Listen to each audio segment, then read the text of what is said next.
Wife rest room போயிட்டு வரேன், me போயிட்டு வா நாப்பா. இவர் வந்து வாயை திறந்தெல்லாம் பேச மாட்டாரு. சப்டைட்டிலே பேசி, சப்டைட்டிலே வாழ்க்கை நடத்தி, சப்டைட்டிலே குடும்பம் நடத்தி, எல்லாமே சப்டைட்டில் தான். நான் உங்களுக்கு டப் பண்ணி போடுறேன். வெயிட். ரெஸ்ட் ரூம் போயிட்டு வரேங்க. போயிட்டு வா, நான் பாத்துக்கிறேன். நீ இங்க? இது என் ஃப்ரெண்டு ஃபங்க்ஷன். இது ஓம் பேபியா?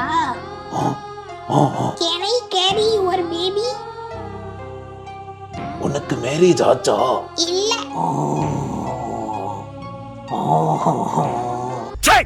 என்ன என்ன இளவு கான்செப்ட் இது? அதாவது இவங்களுக்குள்ள பிரேக்கப் ஆகி இவர் போய் இன்னொரு கல்யாணம் பண்ணிட்டாரு. அந்த பொண்ணு கல்யாணம் பண்ணல, கல்யாணம் பண்ணி குழந்தைய பெற்றுட்டாரு. இப்போ மறுபடியும் எக்ஸை பார்க்கும்போது ஃபீலிங் வருது. லவ் ஃபெயிலியர் ஃபீலிங்லாம் உனக்கு என்னடா டாடி புரியும்? வாய் மூடு, ஒழுக்கம் கெட்டவனே. இன்னும் வந்து எக்ஸை விட்டு மூவ் ஆன் ஆக முடியல.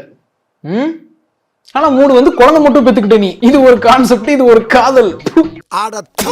ஒரு வேற கல்யாணம் பண்ணிடுவாராம். அவ அப்பவும் வந்து நான் உன்னை கல்யாணம் பண்ணிக்கிட்டமா, இருந்தாலும் எக்ஸ் என்னால மறக்க தேவையில்லாம அந்த வார்த்தையை வாயிலிருந்து வர வச்சிடாது.